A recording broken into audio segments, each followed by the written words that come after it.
Tuesday. I'm just going to give it a second to go live on Facebook. Just needs to connect, and it's connecting, and we'll also go live here on Instagram. All right. Just give it a second here. Perfect. Great. So we're live on all platforms. Facebook is good. Awesome, guys. So happy Tuesday. I hope you're all having an awesome week so far. So today we're going to be talking about something that I hear this from women constantly, right? And I mean constantly.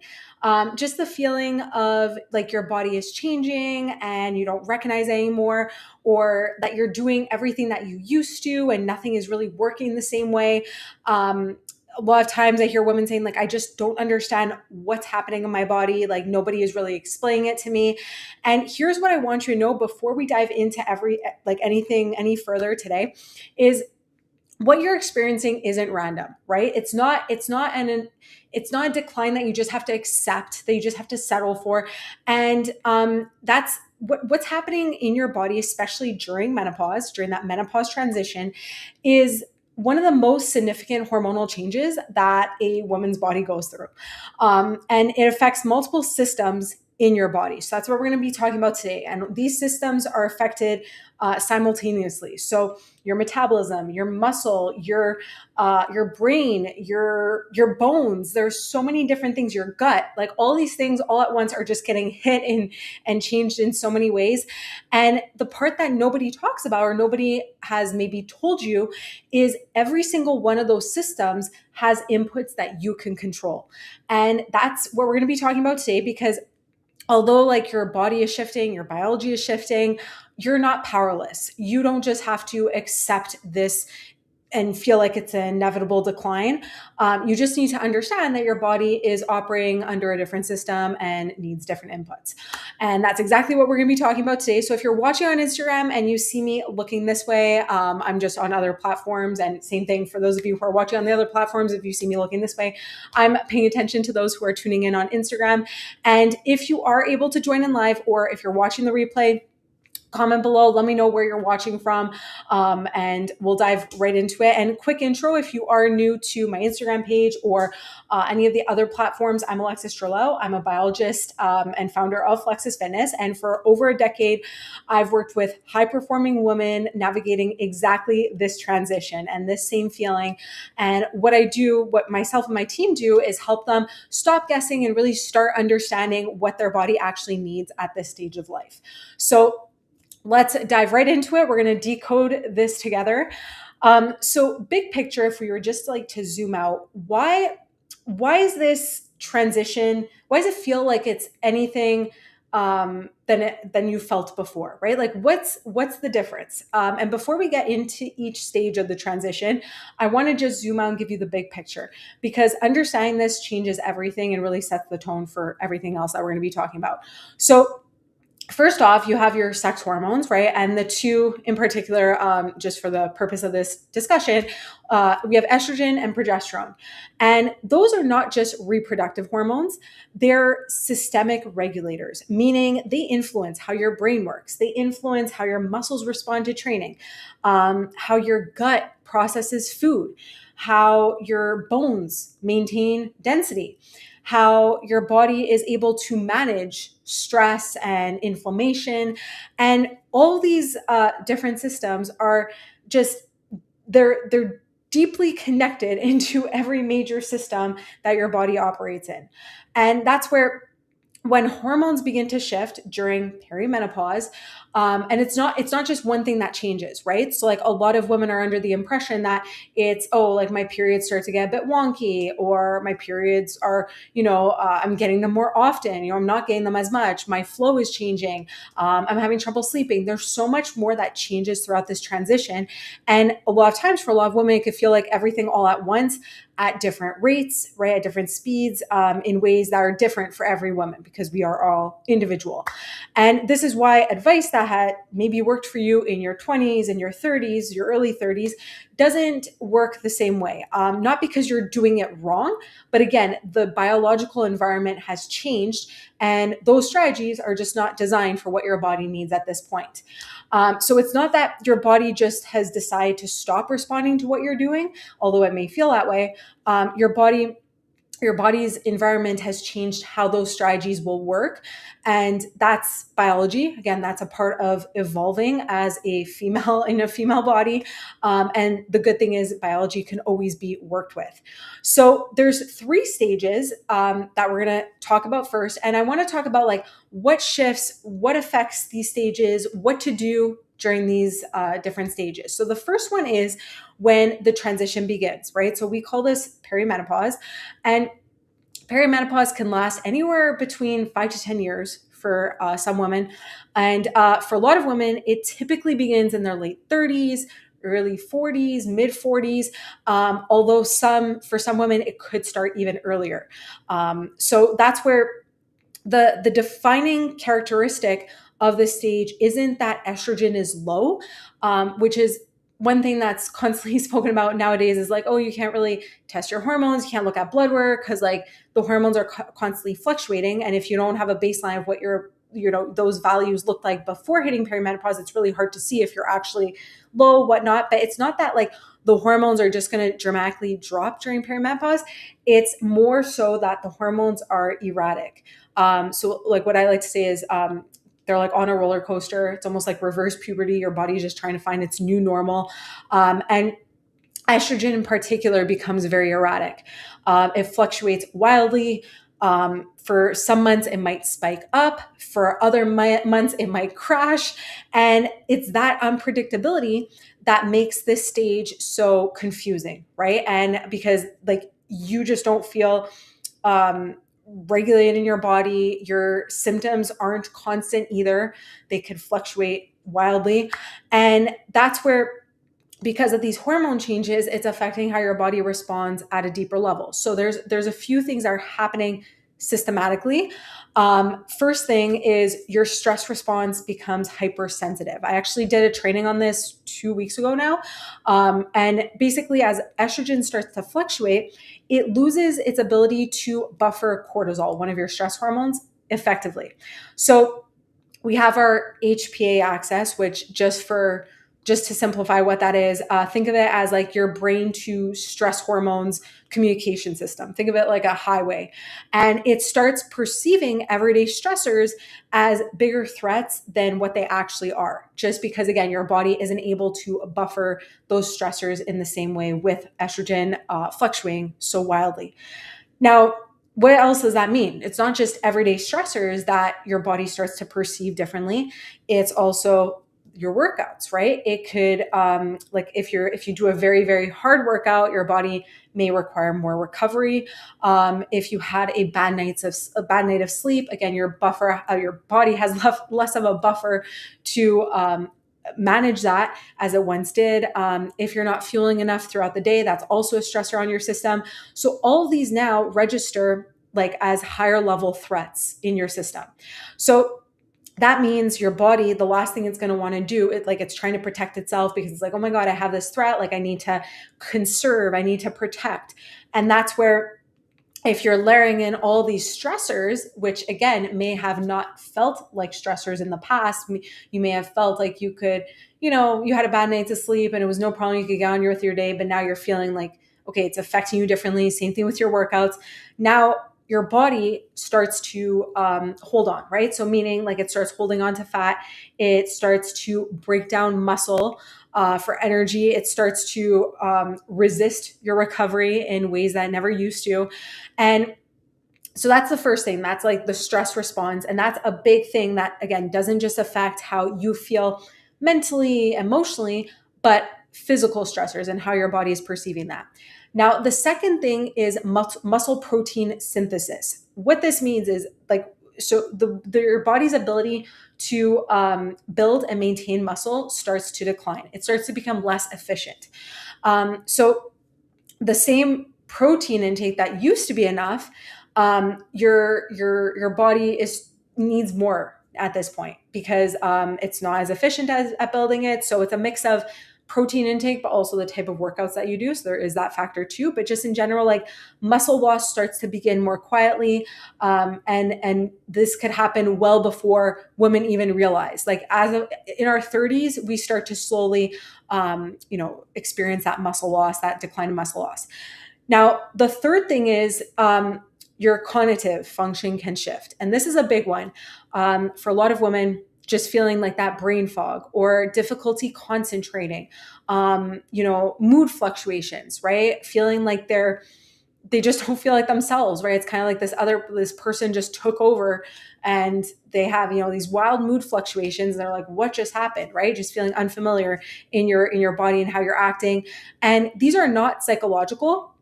Estrogen is directly it's neuroprotective. So it's a hormone that's very neuroprotective.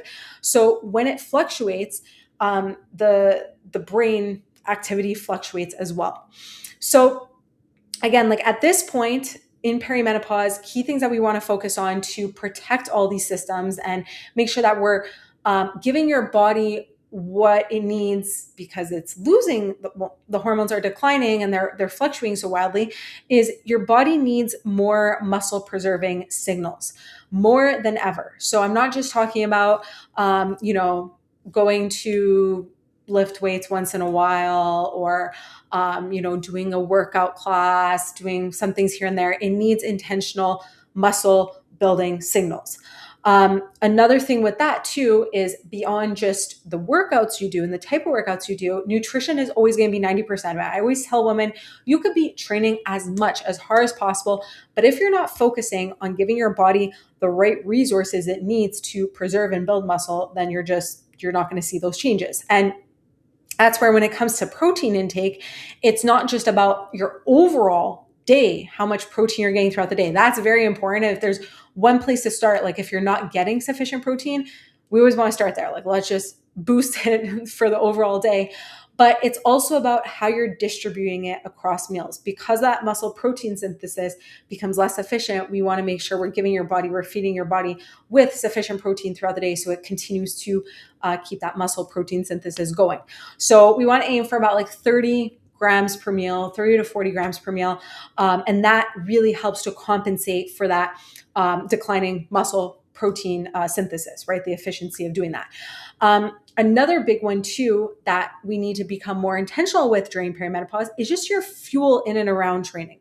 And this is something that for a lot of women, whether it's like you're lacking time in the morning and you just need to get a workout in right away, or maybe you've just always trained fasted. So like that's just been how like you feel best when you're fasted.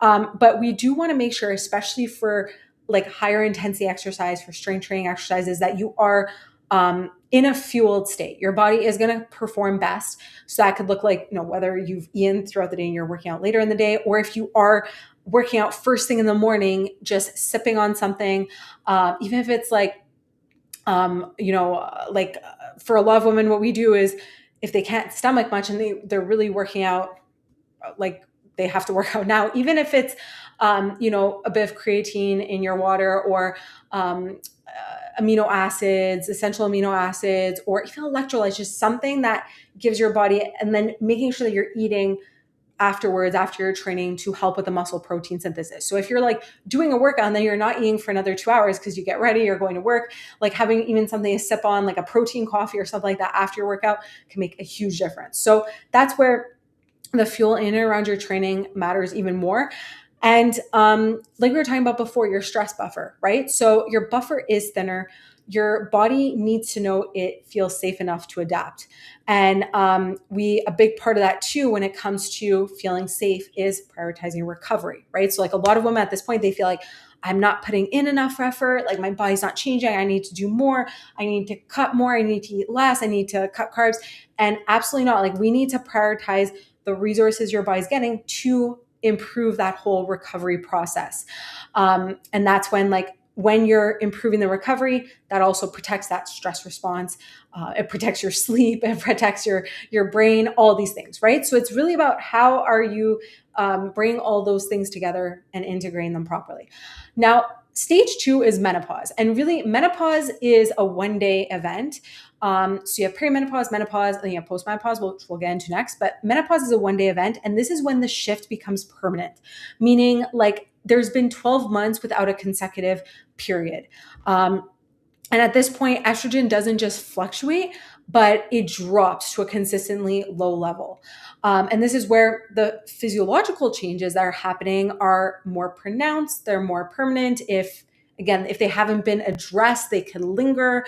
Insulin sensitivity. So like basically your cells become less efficient, less responsive to insulin, which means that how your body is metabolizing carbs, how it's using sugar, how like the blood sugar regulation throughout your day becomes harder. So for a lot of women, and this goes back to like if you're not fueling appropriately throughout the day, if you're skipping meals, like you might start to notice more energy crashes.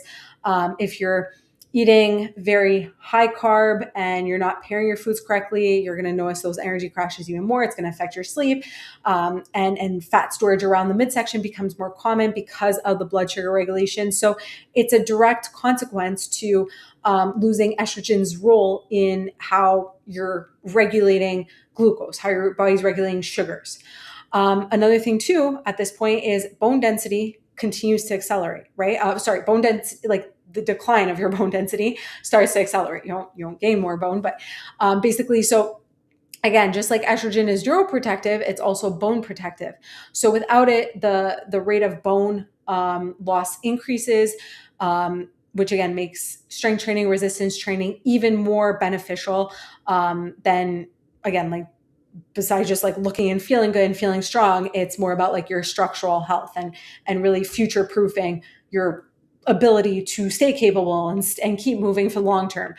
Another big one too is your gut microbiome. So your gut health starts to shift. And that's because estrogen directly influences the diversity and the balance of your gut microbiome.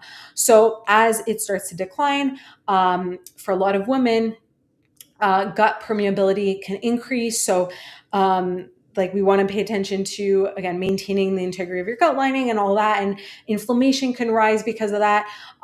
There could be nutrient absorption changes, ferritin, iron being a big one. And of course, that's where like all these things can affect everything from your energy to your mood to how your body is responding to different foods that you're eating, right? So that's where when it comes to all this during that menopause, like once you're, again, 12 months without a consecutive period, resistance training continues to become a non-negotiable, right? For again, muscle, for bone, for insulin sensitivity, for metabolic health, brain health. At this point too, we want to start, when it comes to cardio, it's not that you want to shy away from intensity. A lot of people out there are like, you want to manage stress. You don't want to throw any intensity into your workouts. Absolutely not. But again, we want to prioritize the overall training load, right? And the overall recovery. So most efficient way is like short sprint interval training. That not only helps to buffer the stress better. And when I say short interval training, I mean like 5 sets, 20 to 30 seconds with like 2 minutes recovery, two to 2.5 recovery in between. The recovery, the longer it is, the better. A lot of women think like, oh, I should be doing HIIT. I should be doing like 30 seconds on, 30 seconds off, and just like go for like 30 minutes straight. That actually puts your body in a moderate state of stress. So it's really about like the type of intervals that you're doing. And not only are those helpful for buffering stress better and improving your overall recovery, but how your body is able to maintain the fast twitch muscle fibers. So as much as we want to protect muscle, we want to protect strength during this phase, we also want to protect power. And that's where the sprint interval training becomes really, really valuable and efficient at doing that. Another one too, during this phase, and a lot of women think like, oh, I need to go low carb because my body can't regulate sugar the same way. It's not metabolizing sugar the same way. It's not about going low carb or no carb, but it's about prioritizing the carb timing and also the carb quality, right? We need sufficient fiber, We need good quality carbs to, even though like the insulin sensitivity changes, you're in order to maintain stable blood sugar levels, you do need to be more intentional with the carb timing and the pairing. So all these things, and not to mention too, like I said, with fiber, we mentioned that the gut changes as well, right? So fiber diversity is key, fermented foods, like reducing the like changing the type of carbs that you're eating to reduce the overall inflammatory inputs matters now more than ever. So that's where, when it comes to that one, like menopause is that 1 day event, then we move on to postmenopause. So this is really stage 3, and this is where like an easy like a simple way to look at it is like it's the new baseline, right? And postmenopause at this point, like estrogen stabilizes at its new lower level. Of course, if you're on menopause hormone therapy, you could help to counter the effects of that. But at this point, like the wild fluctuations of perimenopause start to stabilize. Some women can absolutely start like still experience symptoms postmenopause, especially if they weren't dealt with before. And another thing too is like as much as like hormones decrease, your cell receptors also decrease. So like the ability for hormones to bind and do their jobs properly also changes. So that's where for many women, once they understand that this is like the new baseline, this stage can actually feel more stable and more predictable than they ever have felt. But the stakes are higher here for the type of inputs you're giving your body. So that's where margins are tighter, right? The buffers are tighter. Muscle loss that goes unaddressed has compounding consequences, right? Not only just for how you look and feel, but for your metabolic health, for bone density, we talked about cognitive function, just overall independence, right? Long-term quality of life, like your vitality, how you feel overall. And the women who thrive in this next chapter in postmenopause aren't the ones who accept decline as inevitable, right? They're the ones who understand that, okay, my body at this stage requires, different inputs, and it responds extremely well to the right inputs. They're the women who take agency for their health at this point, right? And it's not like, the women who always do the best are the women who realize, okay, like things are changing, but I have control over it. And it just means that those inputs need to be more specific, more consistent, designed for your body at this stage of time, right? Not the biology of, your 20-year-old body or your 30-year-old body. Again, going back to what I keep saying, strength training, I know it's everywhere nowadays too, but strength training becomes even more important because like it's directly shown to help support bone density, cognitive function. Again, like your like the insulin sensitivity, the more muscle you have on your body, and this applies to like whatever age you are, right? Even if this is before perimenopause, but the more muscle somebody has, the better they're able to use carbs, right? Metabolize carbs and use energy. So that's where cardiovascular health too, right? The more muscle you have, the better. So it is the single most impactful thing that somebody can do, a postmenopausal woman can do for her long-term health, is get into resistance training. And if you're just starting, I'm not telling you to go like throw yourself under a barbell and start lifting super heavy. Obviously you want to build things up. You want to start slowly. You want to get that proper movement pattern, proper activation. But this is like the most monumental thing that somebody could do, and fueling that training adequately, right? Like the amount of times I talk to women, they're like, I eat really healthy. I'm working out all the time, but like, I feel like crap, I'm not recovering properly. I'm not able to push my workouts the same way. I'm not sleeping well. And it almost always, like 99.7% of the time, comes back to how they're fueling. And a lot of the times these women are fueling properly. Like on paper, they are eating healthy. They are focusing on good quality food, but it really comes down to the patterns of their food throughout the day, the patterns in and around their workouts. How are they getting sufficient carbs? Are they underfueling with certain nutrients? So that's where you want to make sure you're getting enough protein, enough carbs, enough overall energy. That's what allows your body to actually respond to the other things that you're doing throughout your day, to the other training you're doing. So your body, like post-menopause, your body will always respond to the proper stimuli. And I will mention here too, for a lot of women, they're under the impression that they just like, once they find that routine, they have to keep doing the same thing and like it should just keep going. And your body is constantly adapting, right? So it's really looking at like, okay, what else is happening in your life? Once your body has adapted, it needs a different stimuli, right? Whether that's changing up the training a bit, recovery, the type of fuel you're getting. And that's where it's not a time to slow down or back off, but it's a time to lean in and continue to adapt as you build things up. And under eating at this stage is something that I see very often. Even a lot of women I talk to, they're like, no, trust me, like all I do is think about food. And like, I'm always thinking about my next meal. But under eating at this stage is a lot of women don't even realize that they're doing it.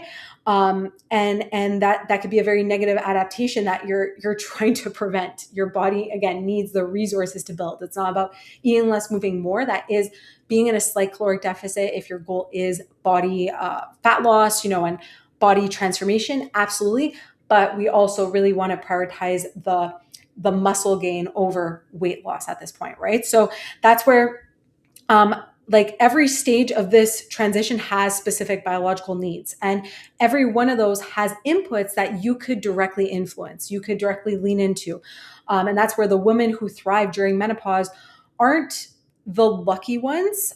Sure, there may be some that experience less symptoms than others, just like when we're in our reproductive years, and some have really painful PMS, really bad PMS. But again, there's always inputs to help navigate that, right? And that's where the women who transition and thrive in the next chapter are the informed ones of what their body needs and what their body is lacking and what might be preventing it from responding.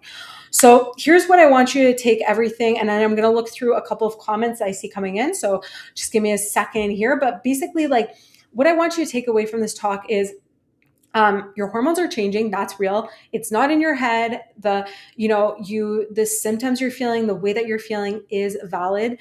That's happening, and it is affecting multiple systems in your body.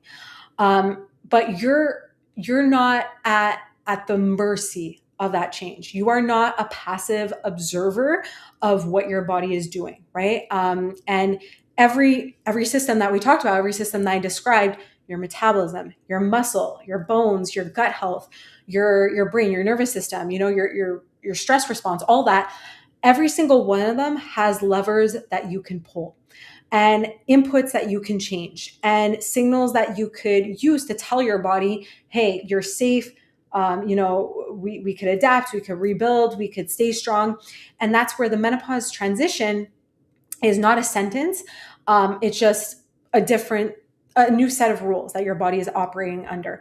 And the women who understand those rules and understand how it's impacting their body in a different way are the ones who get to completely write that different story for themselves, enter that new chapter, right? And what that new stage of life looks like. And this is why we do the work that we do here at Flexus Fitness, because our whole message in general is like, hey, like, stop fighting against your biology, right? Start understanding it, decoding it. And we're all very bio-individual. We're all very different. We have different lifestyles, but that doesn't mean that you can't be in control. You are always in the driver's seat. Your body just needs the right things to complement that. So understanding your biology at this stage or at any stage of your life is not just empowering, but it's the difference between thriving throughout menopause and spinning your wheels, wondering why nothing is working, all these different, things that you've tried, and just eventually, unfortunately, for some women, just kind of settling for that slow decline. And if you're watching this, you're absolutely not that type of woman. Like, first of all, if you're tuning into this and you stayed all the way to the end, you're definitely not that type of woman who's just happy settling. And if you're watching this, you're thinking, okay, this makes a lot of sense. I understand what's happening, but I still don't know which lever to pull or what my body might be missing, where to start with what my body needs specifically at this point. That's exactly the kind of clarity that we provide inside our one-on-one coaching program. We're not about handing out generic plans or generic frameworks or, just follow this because you're a menopausal woman. We're really looking at where you are right now, what your body has been through, what has been going on through this transition, what are you doing now that your body is responding to, what might be preventing it. And then from there, we build a complete system, custom nutrition, custom training, overall lifestyle patterns to really make sure that we're meeting where you are now, your specific biology, what's going on in your life at this specific stage, and also changing along the way, right? Because that's a big thing too. Like I said, as your body adapts, it needs different inputs, it needs different guidance. So personalized, progressive, and just built around all the science that you just heard. So if you are watching this and you're somebody who is committed to, making sure that your body continues to keep up with the life that you've built, comment the word decode below and I'll reach out to you personally, or you could just even message me directly if you prefer not to comment. You could just send me a message with the word decode. I'll know that you have watched this live. I'll reach out to you personally. We'll have a conversation just to figure out together, again, like what your body needs right now. And if you found this talk valuable, please feel free to share it, right? I'm sure, guaranteed, there is one woman in your life, whether it's a coworker, a family member, your best friend, your sister, who has been silently confused about what's happening in her body. Send this to her if it resonated with you, if it helped you. I'm sure it would help somebody else, and this might be exactly what somebody else needs to hear. So thank you so much for being here, for tuning in live. I'm just going to check the platforms, not all of them. Show me the live comments. So if I don't address it right now, apologies, but let me just see. I see here on Instagram, I just want to scroll up. Okay, so I don't know where to start. I swim and do aquasize a week. Don't know where to start strength training in the gym, what exercises to do. Yeah, so this is a common, I would say a common thing for a lot of women, is just not knowing where to start when it comes to strength training. There's a lot, basically, when it comes to strength training. And if you'd like, I'd be happy to, we could have a conversation in terms of what that looks like for you. I could give a general, I also have a training breaking this down, but basically, like, when it comes to strength training, you always want to focus on mobility, activation, and strength, especially during menopause. At this point, you don't just want to like jump straight into like classes that are going to prioritize variety over progression. So really making sure that you have a program that meets you where you are and teaches you the right fundamental movement patterns, making sure that you're building strong glutes, a strong core.